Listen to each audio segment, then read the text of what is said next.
Automated announcement.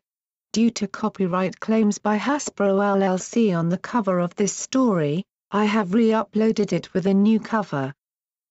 Some audio editing has also taken place. I apologize for this inconvenience.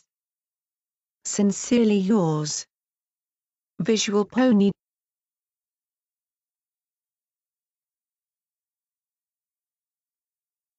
Twilight Sparkle, Night Shift, by Joe. Chapter 3. Nightmares, Part 2. So dark. I've never felt so alone. So cold. Mother, father, and that other stallion.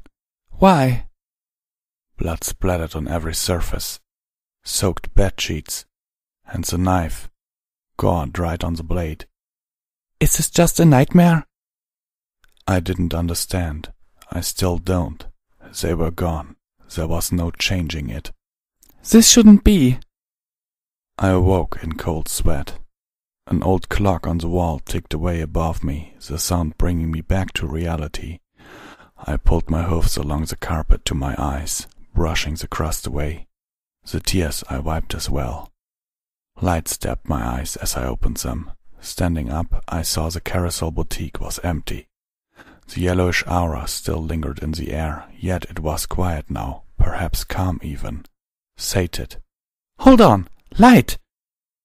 I shook my head and slapped my hoof onto my forehead to completely shake off the shackles of sleep. Stars! How long has it been? I quickly turned and looked at the door.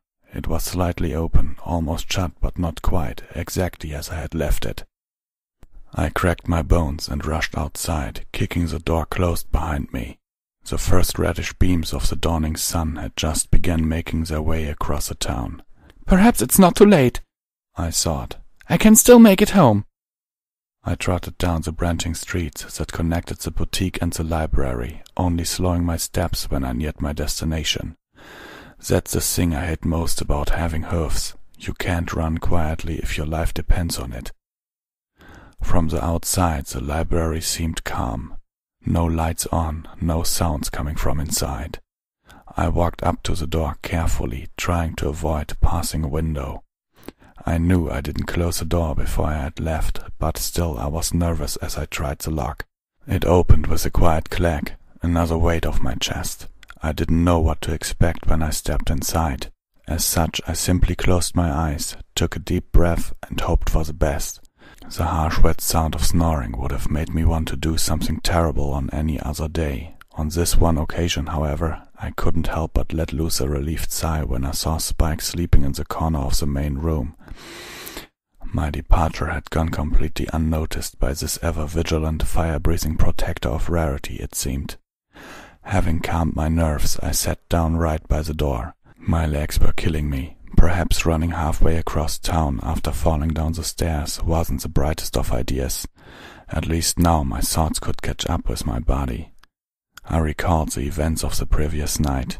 I had still no idea about what it was that I was fighting, but I had confirmation that it was connected to the boutique itself. It also either has a material form or is at least capable of affecting the physical world. By all means, it could have easily killed me, and indeed Rarity herself if it had wished to. Yet we were alive. But why? Its weapon is fear. It doesn't kill, it just makes you afraid. Now, I'm no zoologist, but I knew that in the animal world that is a sign that the thing wants you gone, that it is afraid itself. Yet that could not have been the case here. No, the thing enjoyed what it was doing far too much. This thought brought me to the most interesting part, the laughter and the nightmares. Rarity spoke of nightmares herself, of the feeling of being watched and observed. Why would the thing induce nightmares in its victims? Does it perhaps find it amusing? Could it be that simple? Whatever the case, I needed to go back there, and when I did, I knew I mustn't be alone. A sudden creak coming from up the stairs snapped me back into the real world and sent a shiver down my spine. "Twilight?" Rarity turned to me as she descended. "Oh dear." "Heavens, what time is it?" Rarity asked, looking out a window, then back at me. "Have I been asleep this long?" "Crisis averted." "Yes, actually." I nodded, smiling as warmly as I could. "Are you feeling better now?" "Oh, absolutely," she returned the smile. "My hair must be a mess, so," she said as she walked up to me. "Well," I chuckled, "I'm sure we can handle that." "But my stars, darling," she interrupted me. "Forget about me. Look at you. What have you been doing all night?" I stuttered, taken aback. Such a horrible question to be asked. I fell down the stairs when I was checking your room." I shook my head quickly. "When I was checking my room where you slept just now, to see if you're all right." "But Twilight?" she asked, her endless concern for a friend irritating me to no end. "Have you looked in a mirror lately? "I've also been reading," I said. "I've been reading a book all night, a book about nightmares." "Is that so?" she asked, leaning forward, looking in my eyes suspiciously. "Did you happen upon anything useful?" Well, I stammered. "Think of something, think!" I darted my gaze across the room, hoping to find inspiration, all until I laid my eyes on one of the many bookshelves. From where I stood, it blocked out a good portion of the early morning light that came through the window right next to it. "Oh, that's just too perfect." "Yes, in fact I have," I finally answered, looking back at Rarity confidently. "Tell me, have you ever heard of Feng Shui?" Rarity kept her teeth clenched around the backrest of a chair as she pulled it across the room. "Do you honestly believe this is it?" she mumbled. We had been rearranging the lower floor as a carousel boutique all afternoon, emptying wardrobes and cupboards only to scatter their contents across the room in illogical patterns. At the center, a gigantic pile of furniture formed something I could best describe as a pyramid. I was, of course, making everything up on the fly. I didn't know the first thing about Feng Shui, and luckily neither did Rarity. Though I must admit, at first I was still worried that my complete inaptitude would shine through should my ability to talk nonsense fail me. "Yes," I said. "You see, the Arcanics currents are blowing right through the Pony&Wolf ley lines right now, and I think the apparent arrangements of magical substances present in this building might be causing a slight disturbance in these wafts by creating a full-blown interference pattern straight on top of your home." I was, however, surprisingly good at talking nonsense. I couldn't help but put a proud smile at the achievement.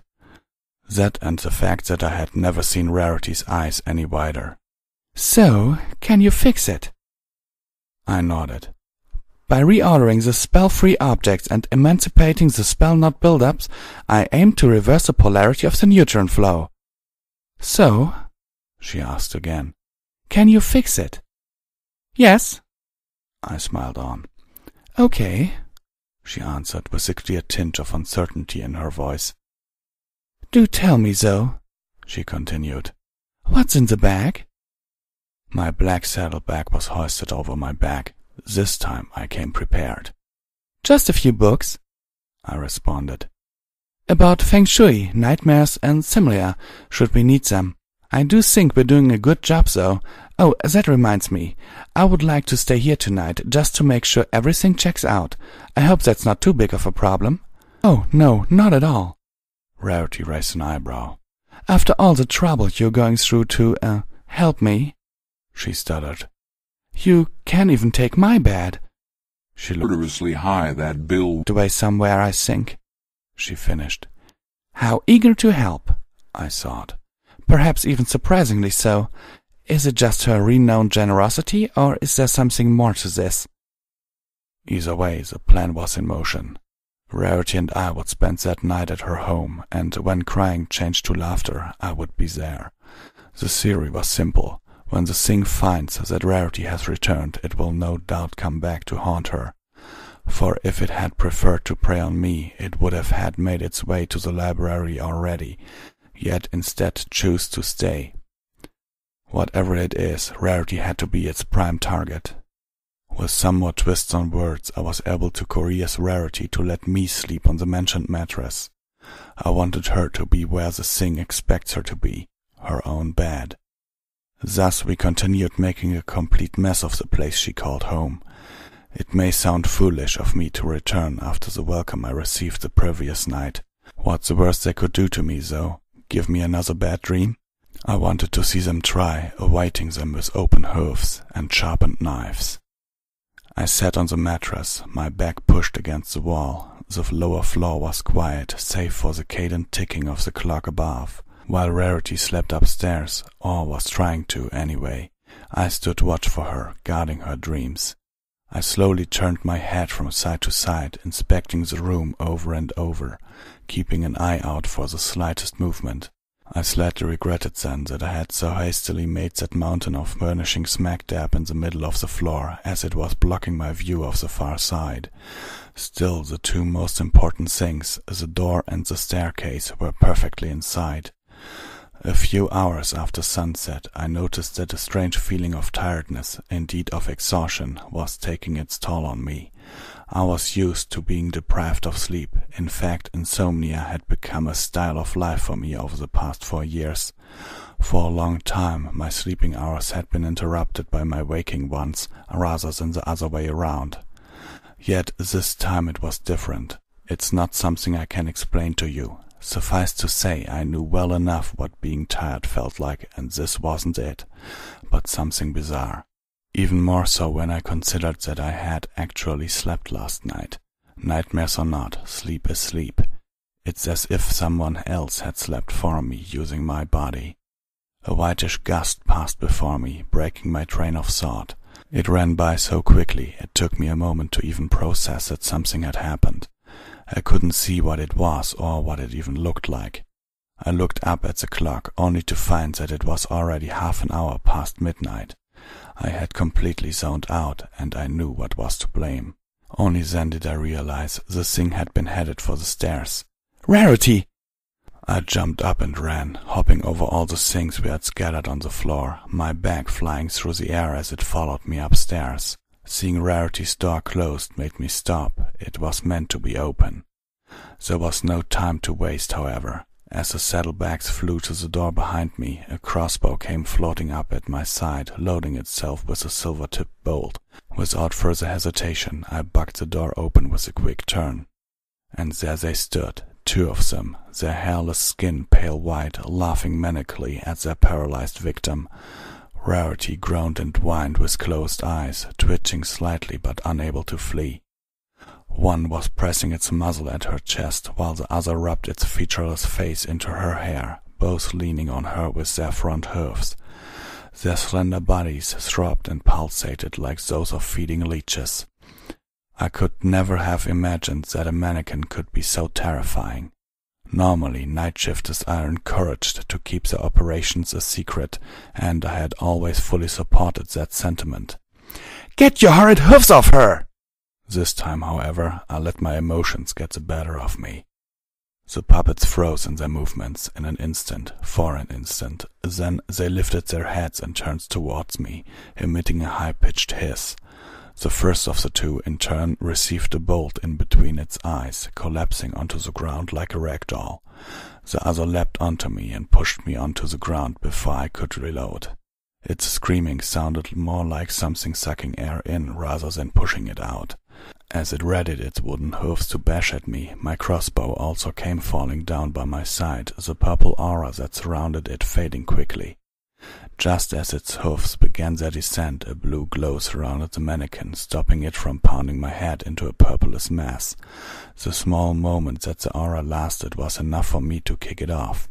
For all the strength with which it had pinned me down, it now flew across the room as if it had no weight whatsoever. "What's happening?" Rarity panted, standing up on her bed. "You do what I say," I said. "That's what's happening." Behind Rarity's bed, the mannequin with the crossbow bolt stuck between its eyes stood up, lifting its body and head as if being pulled up by strings. It groaned in an unearthly voice, some sort of blackish, blood-like substance pouring from the wound on its forehead.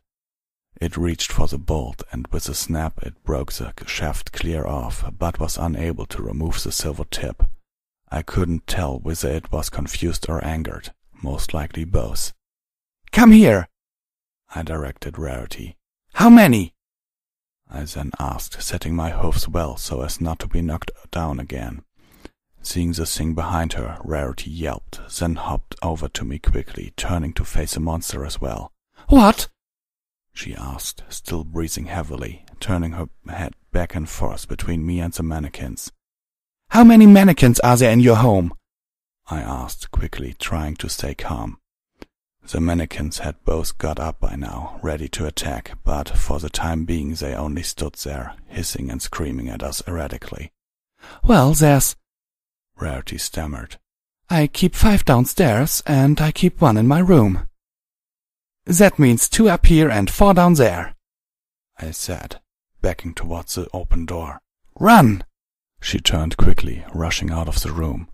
As she passed by me, I was already pulling the doorknob, backing out as well, closing the door just in time to hear the heavy knocks of the mannequins leaping and colliding with the wooden barrier. Rarity stood next to me, completely wordless, awaiting my next order.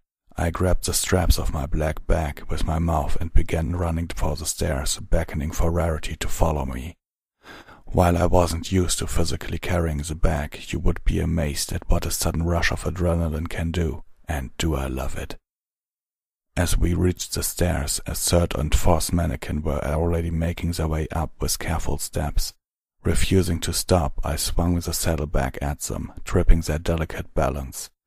They flew and rolled down the steps as Rarity and I jumped over them. "Revenge is sweet." Now on the ground floor, Rarity darted past the pile of tables and chairs in the middle and trampled over anything on the ground, dashing for the front door. "Stop!" I quickly shouted, my teeth still clenched on the saddlebag's harness. "Don't open it!" She froze, then turned to me. "What?" "If they see you leave, they might follow you," I answered to her eloquently put concerns, finally spitting the bag out. "We are not letting them out of here. Duck!" Without delay, Rarity cowered at the ground, evading a swift strike from the fifth mannequin's hoof. She bucked its chest with her hind legs as she jumped up. The puppet fell with the grace of a feline, twisting mid-air and landing on its hooves without making a sound. Luckily, even this small leeway was enough for Rarity to run up to me.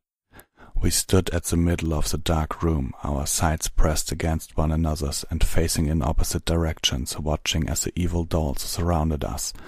In front of me, down the stairs, came 4 of them, and I could guess that straight behind me, Rarity's attacker was readying itself for another strike as well. From the corner of my eye, I could also see the 6th creeping up at us. Their movements were sporadic. They seemed to almost float above the floor, like marionettes being danced forward, touching the ground with nothing but the tips of their wooden hoofs.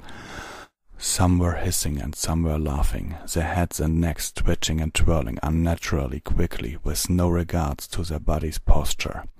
"Stay close," I advised, opening the bag with a hoof, not taking my eyes off the nearing dress dummies. I quickly flicked a heavy knife out of the bag and up into the air, catching the handle with my mouth. The blade was as sharp as it was thick. In a dire situation it might as well have doubled as a hammer. Having barely ever held it in my mouth, I only now realized just how unwieldy it was. Still, I thought it was my best bet at the moment. I didn't care for the small, furious gush of warmness that accompanied the grip of the knife inside my mouth. I had more pressing issues right now. One by one, the mannequins formed something resembling a circle around us, leaving roughly equal gaps between themselves.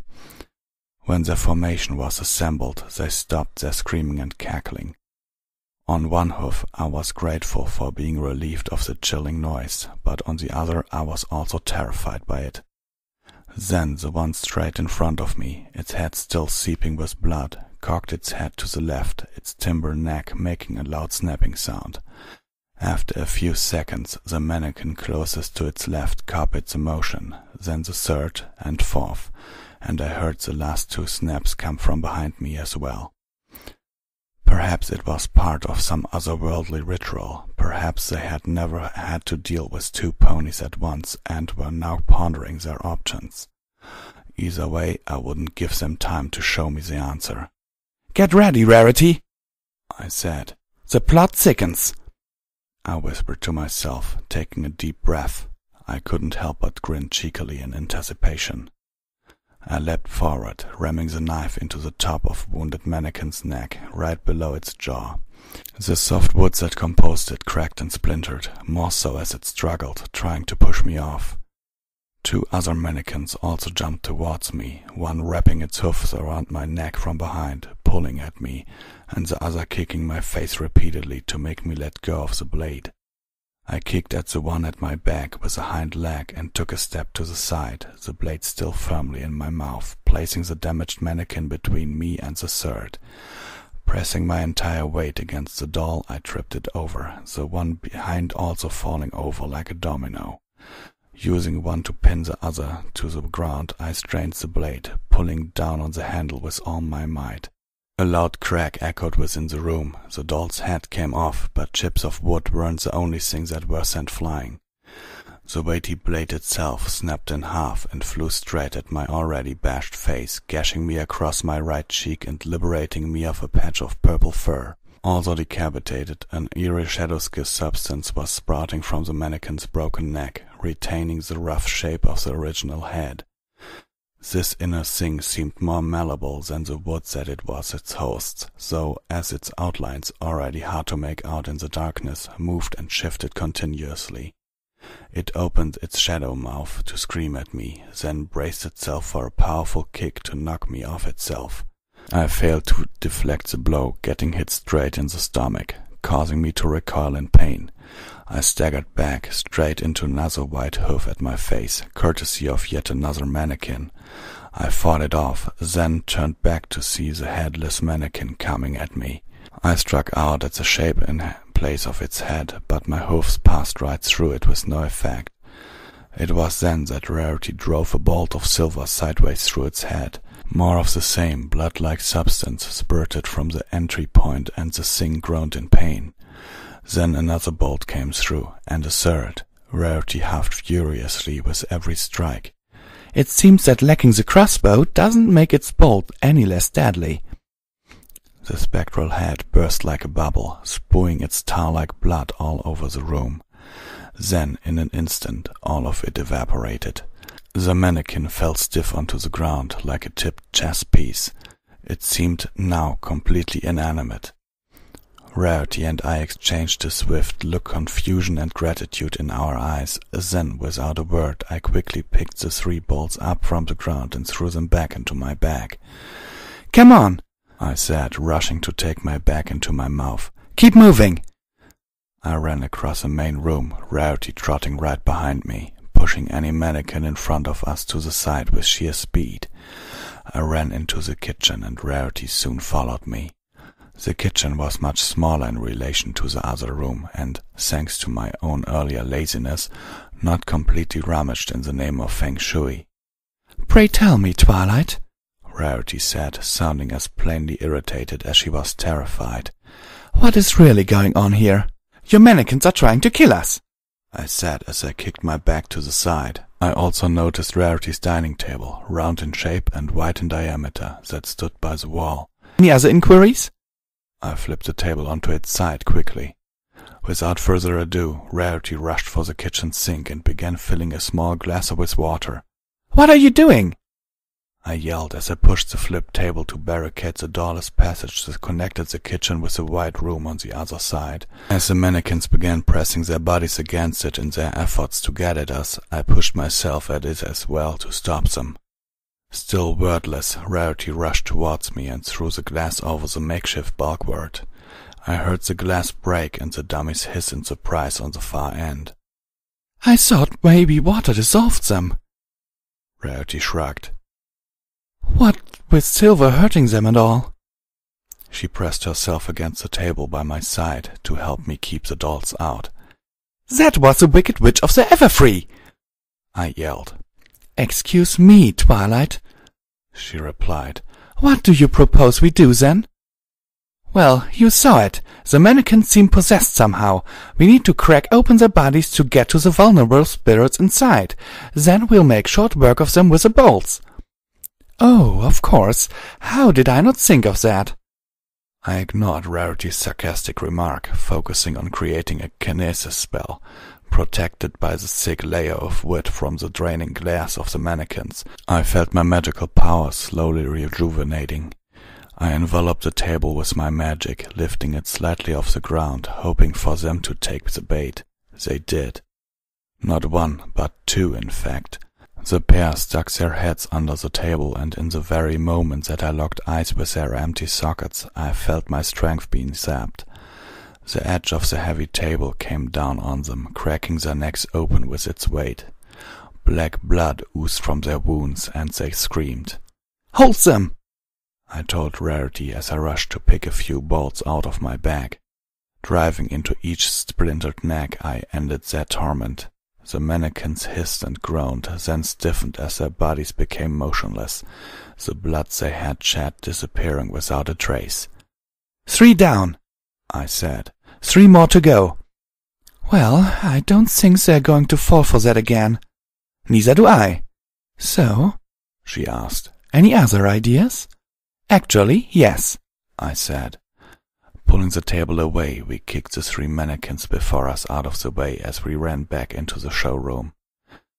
Their strength was in secrecy, I said as we ran. Exposed, they're no real threat. No real threat? Rarity burst out. Not if you know what you're doing, I replied as we got to the large pile of furniture in the middle. There, go around. Rarity did so. Going the other way around the pile, the mannequins followed her single-mindedly, paying no attention to me. With a strong kick at the side of the pile, it all came crashing down on them. Wood and hard metal met the mannequins, breaking their backs and long legs. When the sound of breaking and cracking died off, I dug them out one by one, finishing them by stabbing the silver bolts into the cracks of their crippled bodies. 1, 2... I began as I threw the last of the lifeless dolls to the ground. 3, 4. Rarity was speechless, her jaw hanging open. Count them, Rarity, I exclaimed, turning to her. 1 plus 2 plus 3 equals all 6 mannequins. That is, she said, quite the feat, Twilight. She put up a hoof to her forehead, breathing in and out slowly. I think I need a moment. I nodded. You've earned it. She walked around the collapsed pile, passing by me without looking in my eye, towards the first mannequin I downed. Next to it, the handle of my heavy knife and what remained of its blade rested on the floor. She picked it up slowly, looking at it closely, then dropped it to the ground.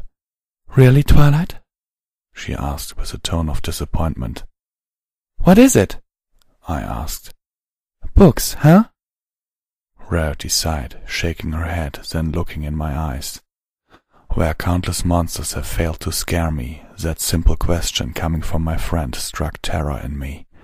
I tried to hide my gulping. Oh, that? I asked, giggling girlishly, as everything began to sink in. I got that knife from your kitchen, don't you remember? Is that so? She tilted her head. Did you also get the crossbow from my kitchen? Well, Rarity, it's funny you should mention that decorative crossbow that I found among all this stuff. I pointed across the truly disheveled room. I wanted to mention how interesting it is you have one of those. Maybe even forgot that you... Twilight, please stop lying to me. What? I asked.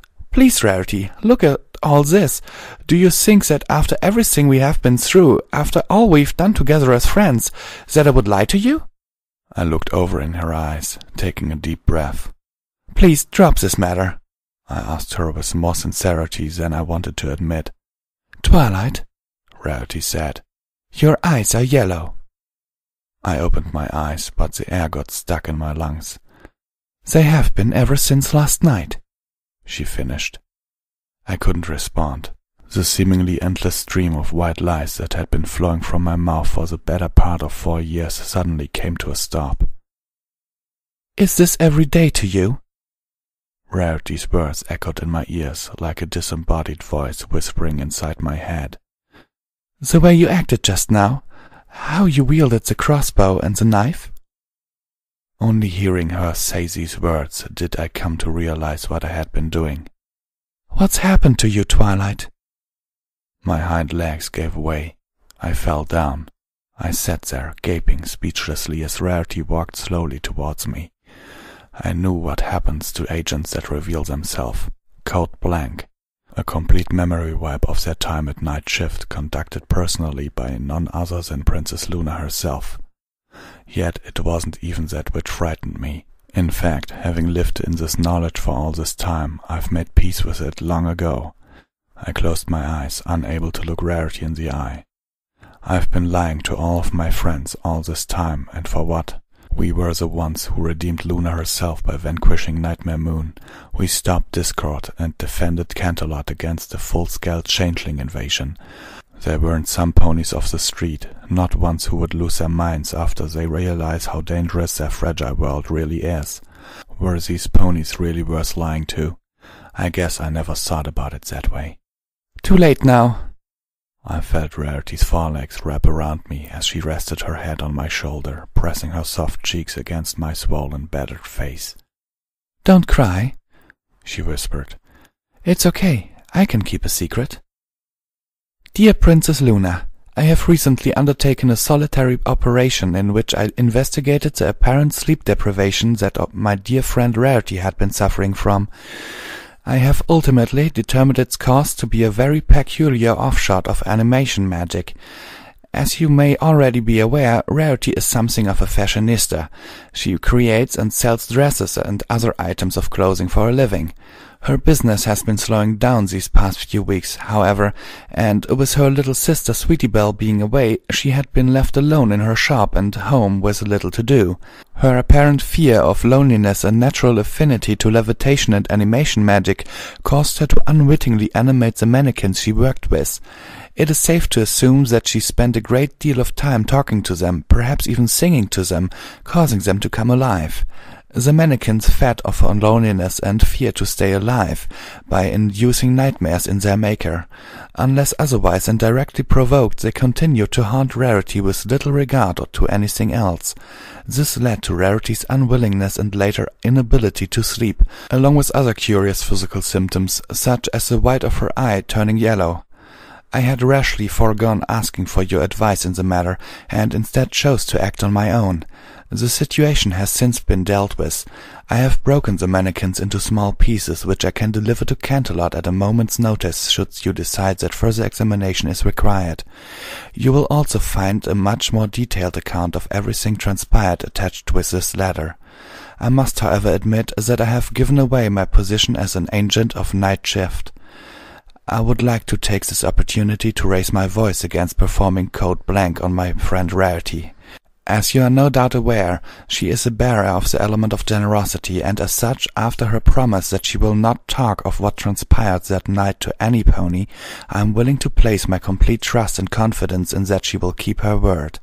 I personally accept any and all consequences you may deem necessary. Your faithful assistant, Twilight Sparkle.